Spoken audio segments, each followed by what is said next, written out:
Sabe quando você passa a vida inteira acreditando que o problema era você? Que se esforçasse só mais um pouco, finalmente seria amada e reconhecida pela sua própria família? Pois é. Eu vivi assim por anos, até o dia em que descobri que, para eles, eu nunca fui filha, fui apenas um recurso. Uma peça de reposição para os caprichos da minha irmã mimada.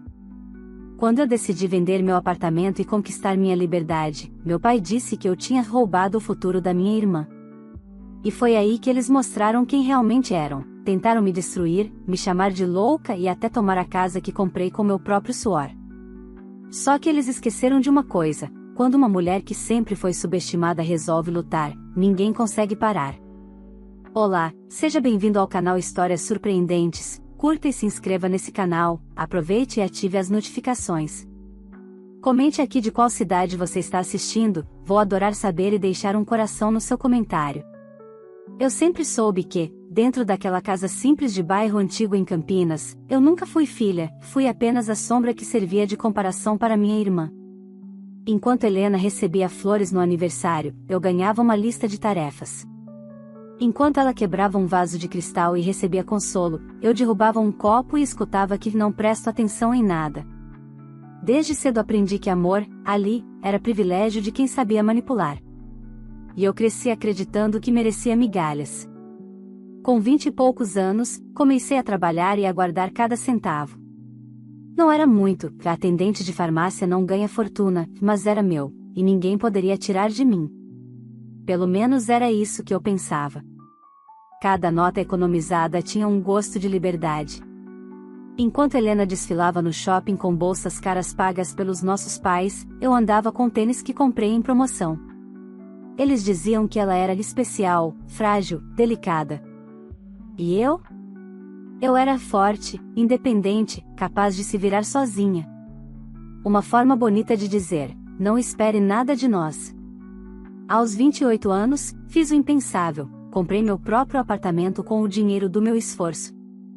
Pequeno, 2 quartos, nada luxuoso, mas meu. When eu contei, meu pai murmurou algo como parabéns. Minha mãe se limitou a perguntar se eu precisaria de ajuda para decorar, porque sua irmã merece um quarto bonito quando visitar, né? Naquele dia, entendi que não importava o que eu conquistasse, eu sempre seria a escada da minha irmã. Mas foi só quando eu ouvi, sem querer, Helena dizendo para uma amiga: quando meus pais envelhecerem e forem morar comigo, o apartamento da idiota vai ficar para mim. Afinal, ela não vai ter marido nem filhos mesmo, que meu peito queimou. Não de tristeza, mas de algo novo. Uma indignação silenciosa, fria, cortante. Eles planejaram minha vida sem me perguntar. Minha casa era deles. Meu futuro era a extensão dos sonhos de Helena. A partir daquele instante, passei a observar. As visitas deles aumentaram. Os comentários também.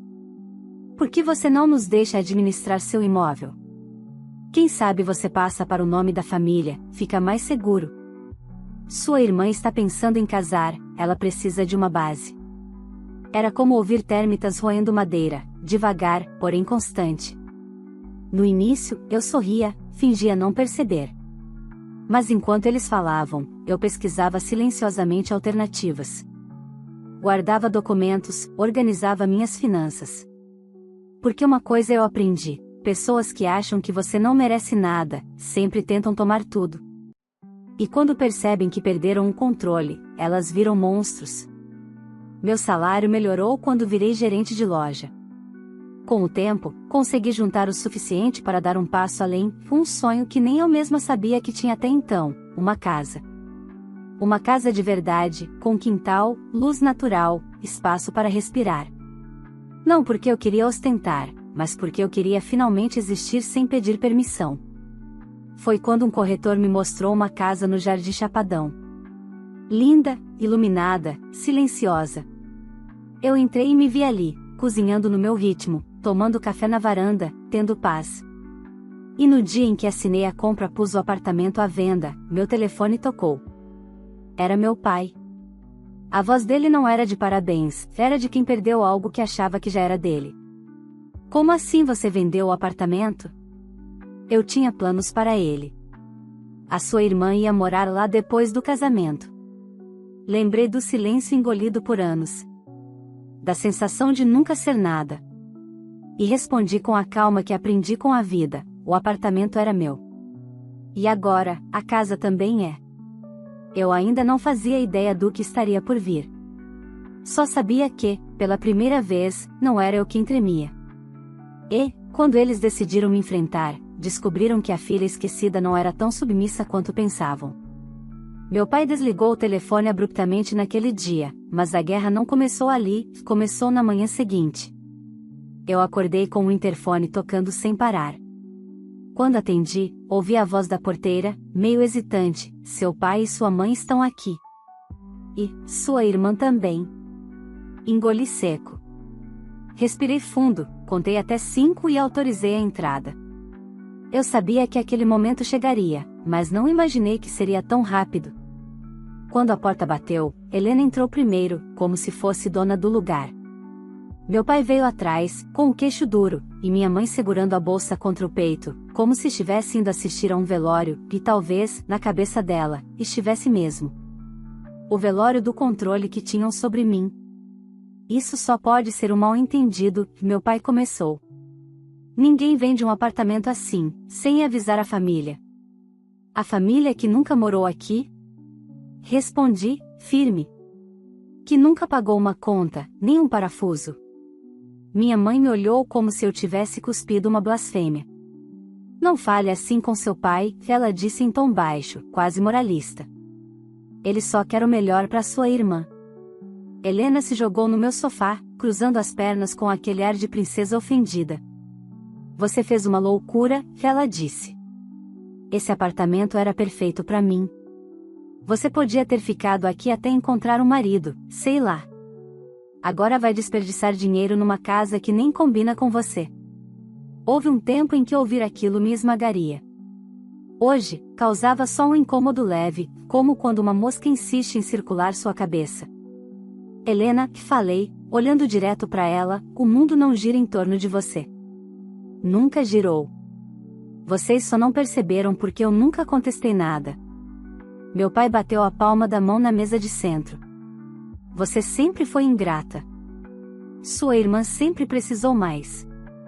Você, por outro lado, sempre teve força, garra, podia se virar. Pois então, sorri, foi isso que eu fiz. Me virei. Ele ficou mudo por um instante, mas não desistiu. Onde você está indo morar? Vamos ver essa casa. Não tomaremos nenhuma decisão sem avaliar se é segura. Você não pode se meter nessas coisas sozinha. Eu me levantei devagar, sentindo uma calma estranha. Talvez fosse a primeira vez que eu realmente gostava de estar na minha própria pele. Não vou mostrar. A casa é minha. E vocês não vão pisar lá. O silêncio que se instalou foi denso, sufocante. Minha mãe começou a chorar baixinho, Helena colocou a mão no peito como se eu tivesse cometido um crime, e meu pai me olhou como se eu tivesse cuspido no sobrenome da família. Você enlouqueceu de vez, ele disse, a voz baixa e perigosa. Nós vamos resolver isso juridicamente. Eu ri. Riso leve, quase doce. Tentem. O apartamento foi vendido legalmente. O dinheiro está no meu nome. A casa também. Nada do que vocês acham que tinham direito existe mais. Helena levantou, vermelha de raiva. Você acha que pode simplesmente virar as costas pra gente? Quando papai e mamãe envelhecerem e precisarem de ajuda, quem vai cuidar deles, hein? Você? Eu encarei os 3. Eu passei anos tentando ganhar amor. Agora só quero paz. Quando precisarem, vão procurar quem sempre receberam carinho e investimento. Eu já dei demais. Minha mãe caiu no choro. Nós não merecemos isso. Eu também não merecia ser tratada como reserva, respondi. Eles saíram batendo a porta. Helena virou antes de atravessar o corredor. Você vai se arrepender. Ninguém vira as costas para a própria família assim. Quando ela sumiu da vista, minhas mãos começaram a tremer. Não de medo, de alívio. Pela primeira vez, eu tinha dito tudo.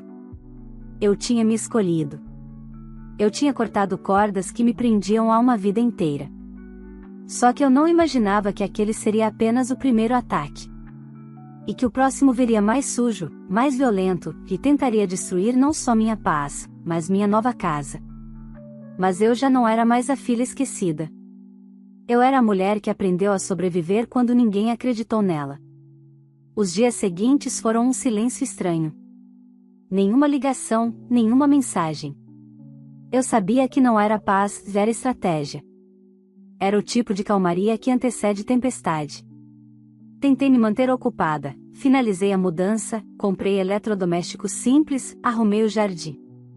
A casa nova era pequena, mas tinha um quintal com uma mangueira velha que dava sombra para metade do terreno.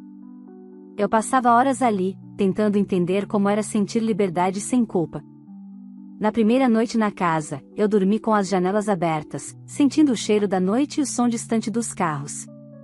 Pela primeira vez em anos, dormi profundamente. Sem medo. Sem vozes me diminuindo na cabeça. Mas a paz durou pouco. Na manhã seguinte, quando fui sair para trabalhar, encontrei meu pai encostado no meu portão, braços cruzados, semblante pesado. Minha mãe estava ao lado dele, com uma expressão misturada de drama e julgamento. Helena estava sentada no carro, de óculos escuros, como se fosse uma celebridade em crise. Então é aqui que você acha que pertence? Meu pai perguntou, olhando para a casa como quem analisa algo indigno. Longe da família, escondida como uma criminal? Não estou escondida, respondi calmamente. Só vivendo a minha vida. A casa é boa, minha mãe disse, a voz trêmula. Boa até demais para alguém que sempre teve tão pouco senso de gratidão. Eu ri por dentro. Gratidão. Palavra engraçada vindo de quem sempre tratou o amor como moeda de troca. Vamos direto ao ponto, meu pai disse.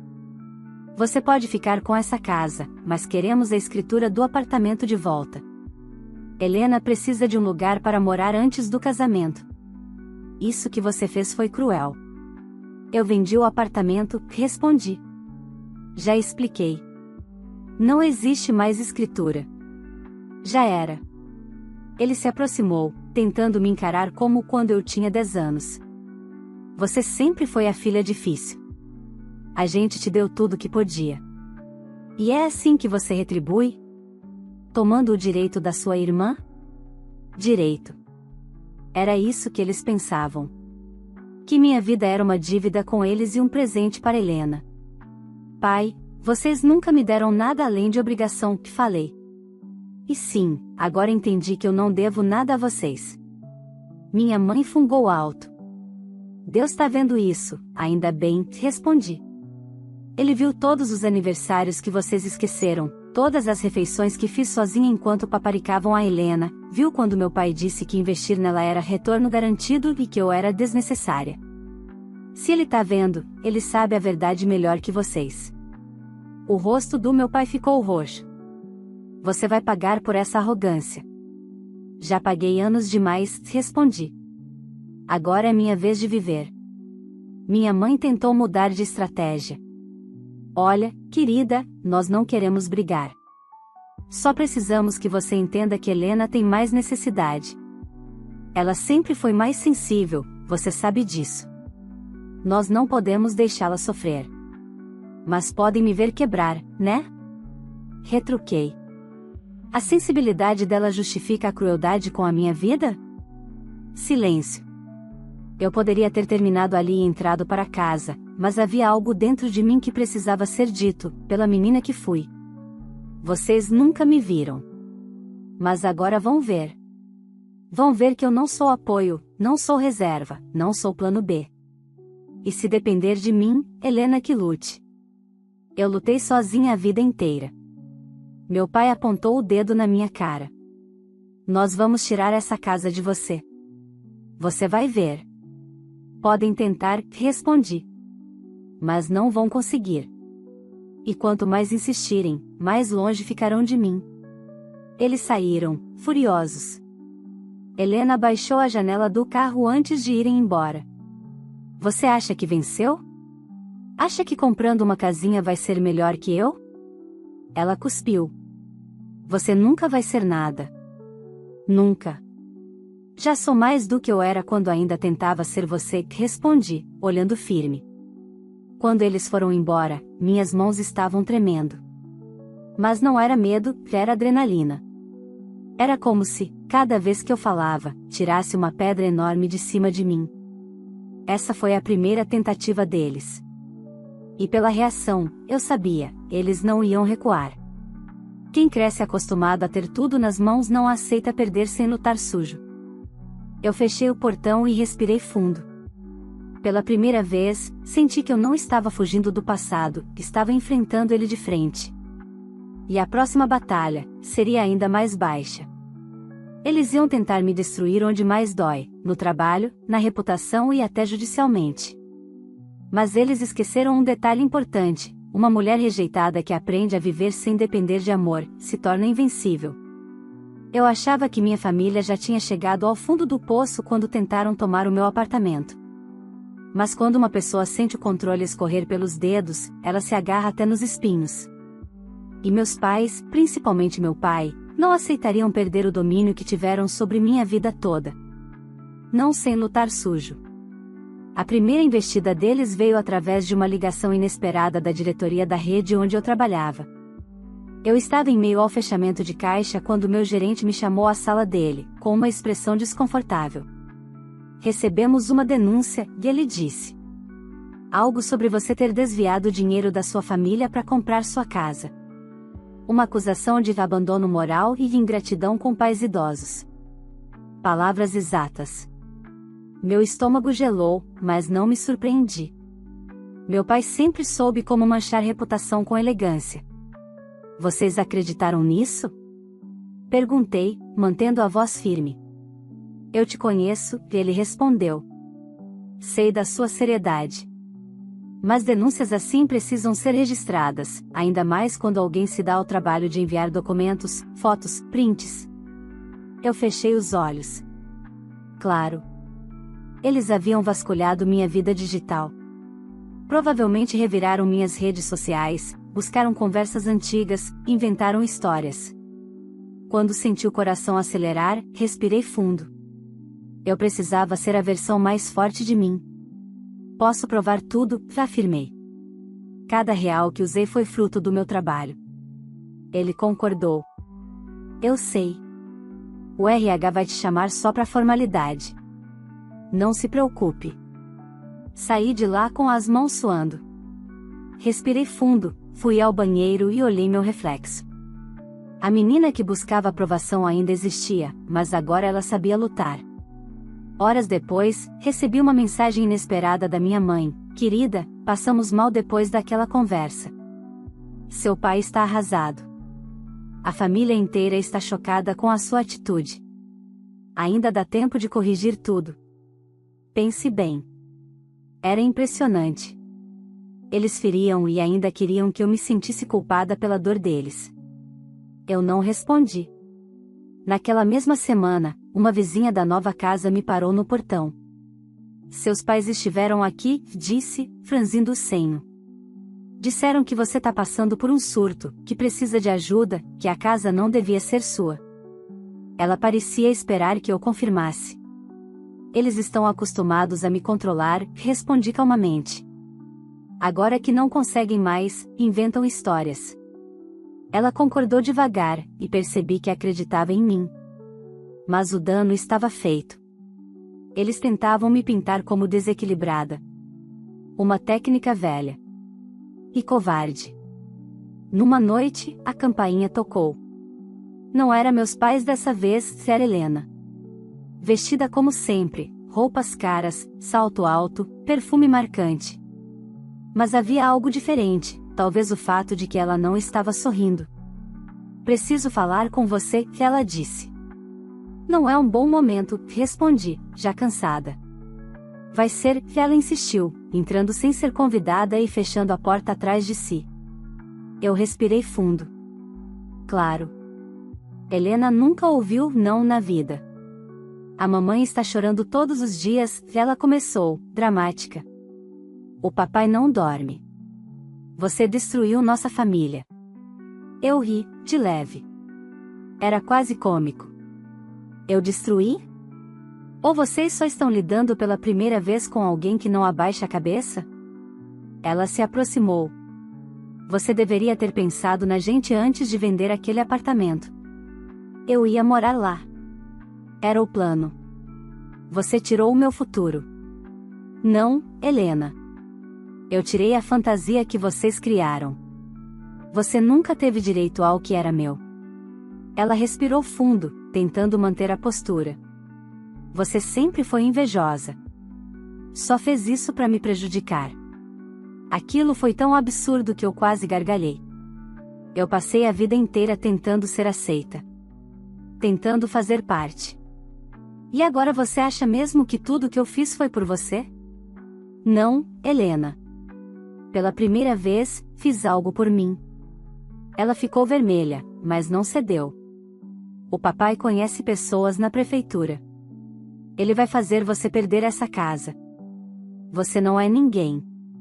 Nunca foi. E ali, pela primeira vez, eu vi o medo por trás da arrogância dela. Não era raiva pela casa. Era pânico por perder o pedestal. Sabe o que você teme? Perguntei. Descobrir que, sem privilégios, você não é melhor do que ninguém. E que eu, aquela que vocês sempre diminuíram, consegui vencer sozinha. Ela tremeu. Isso não vai ficar assim, e ameaçou, saindo e batendo a porta.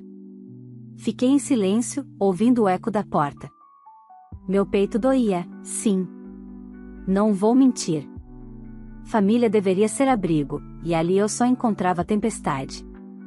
Mas uma verdade crescia dentro de mim: não existe vitória sem sacrifício. Naquela noite, deitada, percebi, eles ainda tinham muitas cartas para jogar. Eles tinham influência, contatos, narrativa social. Mas eu tinha a verdade. E, principalmente, tinha algo que eles nunca tiveram: a capacidade de viver sem depender de ninguém. E isso faz qualquer pessoa poderosa. Eu só não sabia que o próximo passo deles seria o mais baixo, cruel e ardiloso, que colocaria em risco não apenas minha estabilidade, mas minha reputação e sanidade. Mas eu estava pronta. Eu não era mais a filha esquecida. Eu estava me tornando alguém que eles nunca imaginaram que eu poderia ser, uma mulher livre. Eu achava que conhecia o fundo do poço emocional da minha família. Ingenuidade minha. Sempre há um nível mais profundo quando o ego ferido encontra privilégio perdido. E eu descobriria isso da forma mais cruel. Tudo começou numa manhã de terça. Eu estava no trabalho quando meu telefone tocou. Era do RH. Precisamos que você venha imediatamente, disseram. Meu coração acelerou. Ao chegar na sala, encontrei duas pessoas me esperando, a coordenadora e uma assistente jurídica da empresa. Documentos sobre a mesa. Expressões sérias. Recebemos uma denúncia formal, a coordenadora começou. Seus pais entraram com um pedido no Ministério Público alegando que você está cometendo abandono afetivo e financeiro. Eles afirmam que você se aproveitou da fragilidade deles para se desfazer do apartamento que supostamente seria da família. Eu senti o chão balançar. Era tão absurdo que minha vontade foi rir. Mas meu corpo reagiu de outra forma: mãos geladas, suor frio, garganta travada. Eles disseram que você está passando por distúrbios emocionais, a assistente jurídica continuou, e que sua venda recente de imóvel foi motivada por instabilidade mental. Também anexaram fotos suas na casa nova com a narrativa de que você teria adquirido patrimônio de forma abusiva. Meu estômago virou. Eles tentaram me interditar? Perguntei, chocada. A coordenadora concordou, pesarosa. Tentaram, sim. Eu respirei fundo. Devagar. O mundo parecia murchar ao meu redor. Isso é mentira, falei. Tenho tudo documentado. Trabalhei, juntei, comprei. Não devo nada a ninguém. Nós sabemos, a coordenadora disse, gentil. Estamos apenas fazendo nosso papel formal. Não acreditamos neles. Mas o impacto psicológico já tinha sido provocado. Era como se minha família tivesse colocado um selo em mim: instável, perigosa, incapaz. Saí da empresa com as pernas bambas. Quando cheguei em casa, encontrei um carro estacionado na frente. Uma vizinha saiu rápido ao me ver, como se fugisse. No meu portão, um papel grudado com fita: gente ingrata merece solidão. Eles estavam tentando me isolar socialmente. De repente, tudo ficou pesado demais. Entrei, tranquei o portão e desabei no sofá. O choro veio como um vendaval, não pela acusação, mas pelo que ela significava. Meus próprios pais preferiam me destruir do que aceitar que eu era livre. No meio das lágrimas, meu celular vibrou. Era Helena. Parabéns. Agora todo mundo sabe quem você é de verdade. Você queria guerra? Pois agora vai ter? Apaguei a mensagem. Eu não ia dar a ela o poder de me ver quebrar. Mas meu corpo tremia. Até onde uma família pode ir para manter controle? Na manhã seguinte, decidi fazer o que nunca fiz: lutar formalmente.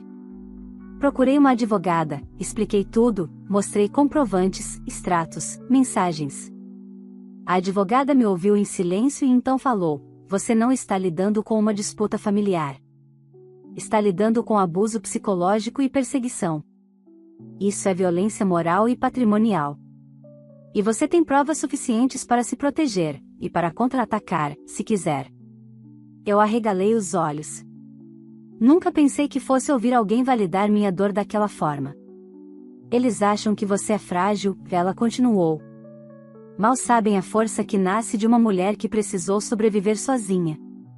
Saí dali com uma pasta cheia de documentos e uma sensação nova: poder. Não o poder de machucar, mas o poder de me defender. 2 dias depois, minha mãe apareceu no meu portão. Não bateu, não chamou. Apenas ficou parada olhando para dentro, com uma expressão que misturava culpa, teatro e vitimismo. Minha filha, ela começou, com a voz chorosa. Como você pôde fazer isso com a gente? Seu pai está sendo investigado agora. Ninguém merece um castigo desses. Eu respirei fundo. Eu não fiz nada, respondi. Só estou rebatendo o mal que vocês fizeram primeiro. Ela bateu no peito dramatizando. Mas somos seus pais. Você tem a obrigação de cuidar da gente. Essa frase acendeu algo dentro de mim. Não raiva, clareza. Eu tive obrigação quando era criança. Quando dependia de vocês. Agora não. Agora cada um enfrenta as consequências do que planta. Ela me olhou com uma mistura de horror e surpresa, como se jamais imaginasse que eu tivesse coragem de existir longe da coleira deles. Você está perdida, ela sussurrou. Essa casa vai ser sua ruína. Não, respondi. Essa casa é a minha libertação.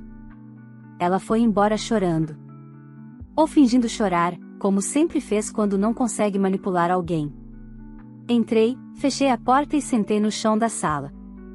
O sol batia pela janela, iluminando o porcelanato claro. Era quente, vivo, meu. E naquele silêncio, eu entendi: eles estavam tentando destruir tudo que eu construí, porque não suportavam me ver construir algo sem eles. Mas algo dentro de mim já tinha se firmado como raiz em terra firme. Eu não era mais a filha esquecida. Eu era a mulher que aprendeu que família pode ser laço, ou pode ser prisão.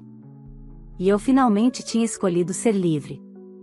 Só faltava um capítulo dessa guerra, um capítulo que mudaria tudo. Porque quando eles perceberam que não conseguiriam me derrubar, tentaram me atingir onde mais doía, minha própria história. E foi aí que eu dei minha resposta final.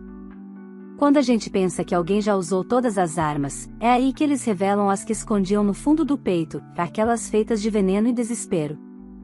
Eu achava que minha família já tinha me ferido o suficiente. Ingenuidade minha.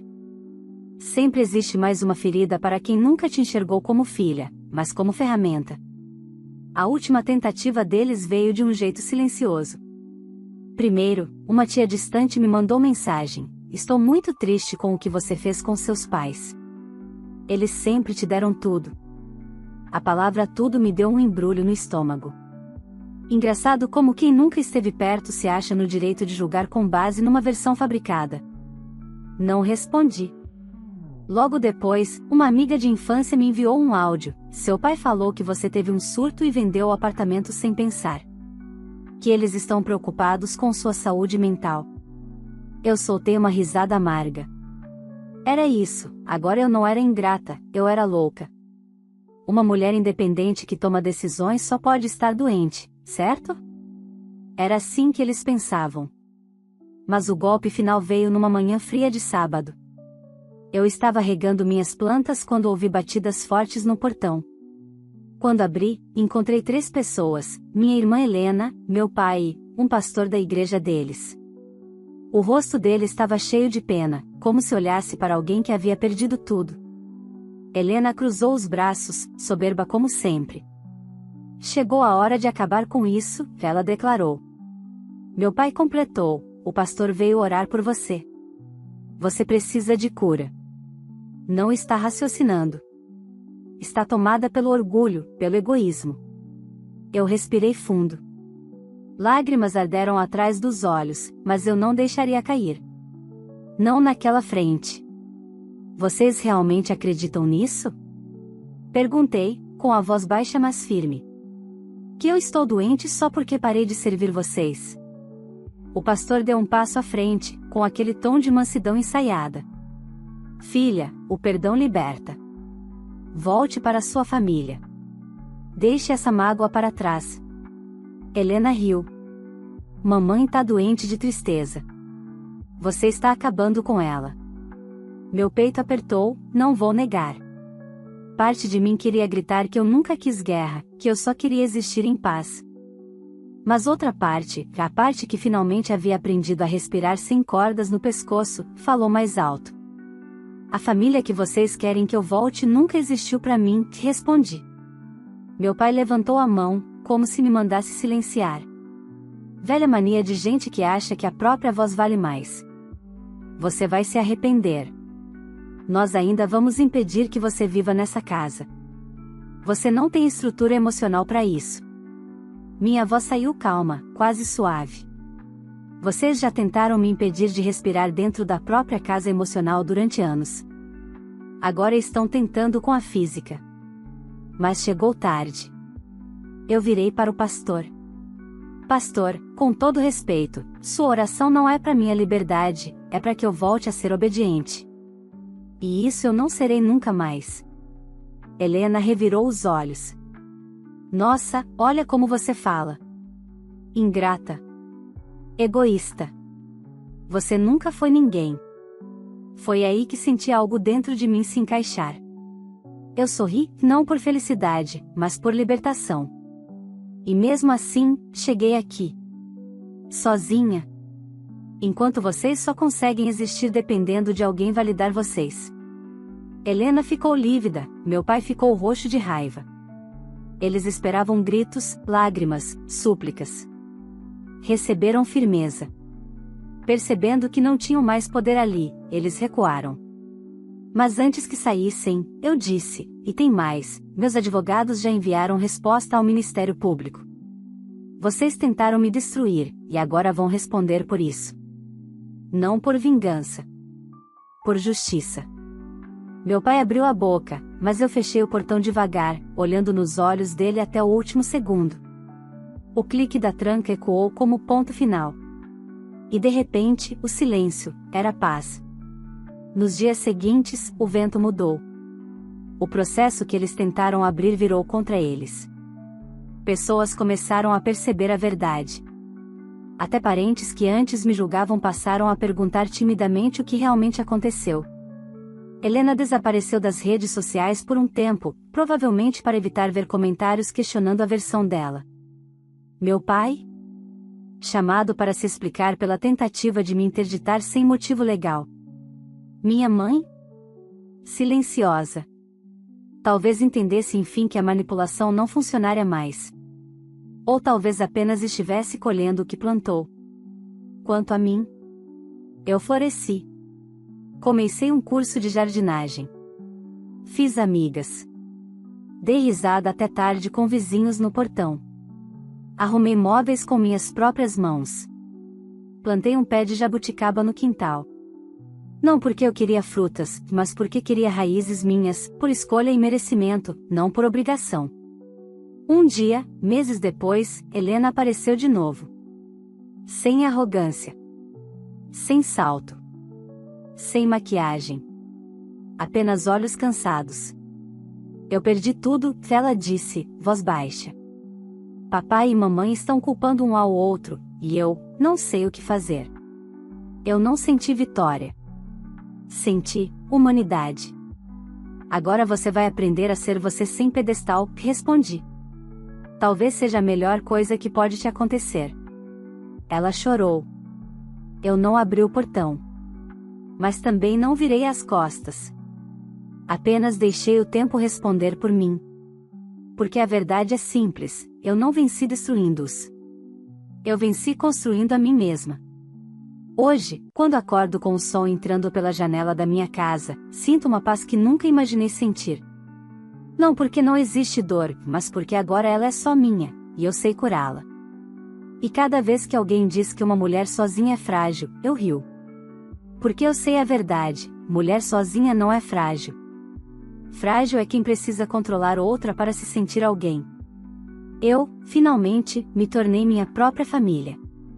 E nunca mais vou pedir licença para existir. Se você acompanhou essa história até aqui, eu quero te perguntar uma coisa muito importante: no lugar da protagonista, você teria coragem de fazer o mesmo? Teria força para se levantar, colocar limites e finalmente viver a sua própria vida, mesmo que isso significasse enfrentar quem deveria te proteger? Comenta aqui embaixo a sua opinião, eu leio tudo e quero saber o que você faria nessa situação. E me diz também de qual cidade você está assistindo esse vídeo, para eu deixar um coração especial no seu comentário. Se essa história te tocou, se você se emocionou ou se inspirou em alguma parte dela, não esquece de deixar o seu like, isso ajuda muito o canal. Se inscrever, para acompanhar as próximas histórias e compartilhar esse vídeo com alguém que você acredita que precisa ouvir essa mensagem de força e liberdade. Aqui no canal, você sempre vai encontrar histórias reais, emocionantes e cheias de superação. Obrigada por estar aqui comigo, e até a próxima história.